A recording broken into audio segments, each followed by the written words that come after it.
Hello and welcome back to my channel.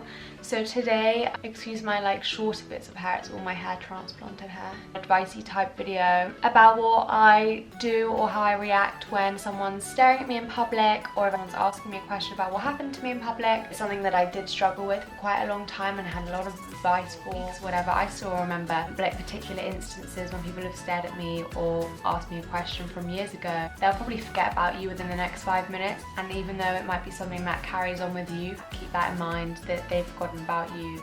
So why are you letting them to dictate how you feel? And you're just going to run through a few of the things that I do and the way I act when people stare at me in public or have asked me questions and how I react to these situations.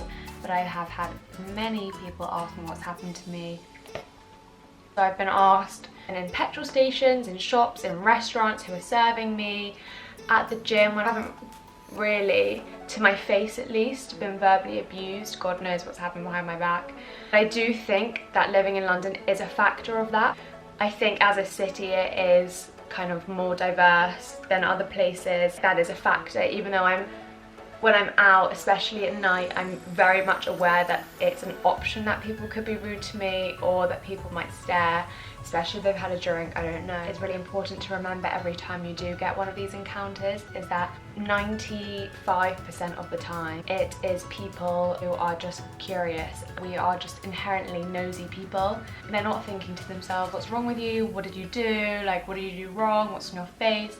It is because people are nosy and people want to know what happened to you, and of course it's none of their business, which is why lots of the times they don't ask, but they are probably thinking in their head, ooh, what happened? When people do stare at me in public, I used to completely get so mortified by it. I would feel so insecure, it would kind of ruin my day, and it kind of just would make me feel like shit. It would make me feel like I was worth less than someone else, like I shouldn't be able to be on the tube with them because they thought I was ugly or whatever, and that did really get me down. The first thing I do is stare back, always stare back, and so they notice that they're staring at me and I'm aware of the fact they're looking at me. So I want them to know that they've kind of made me feel slightly uncomfortable, and it's so important to stand your ground. And if someone is making you feel less of a human than you are, and if someone is ruining your day by making you feel uncomfortable, you can stare back and let them be aware of the fact that they're making you feel uncomfortable, and that's not the right way to treat another human being. So sometimes if people are staring at me, I'll also just give them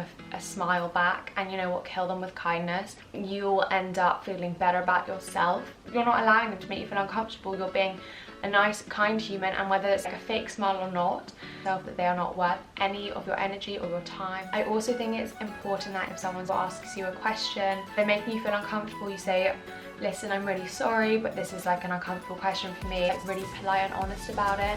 Then they might respect you, and then the next person they want to ask, then they might act differently because maybe they truly weren't aware that it made you feel uncomfortable.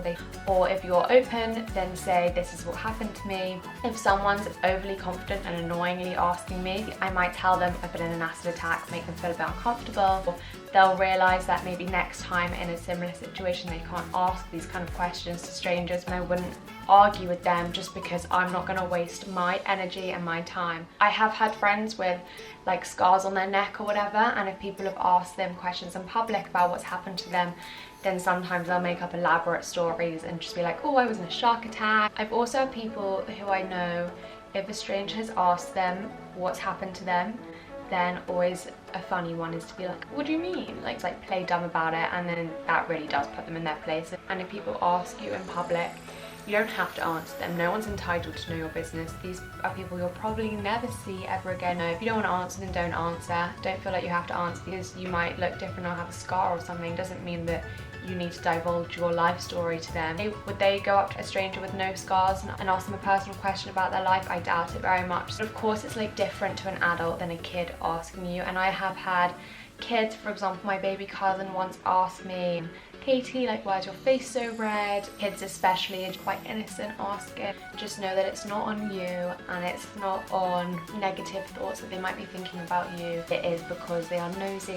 Just be empathetic towards other humans, and I hope this video was helpful, and please leave any questions with how I deal with things like this in public. And so thank you so much for watching, and please subscribe for more videos.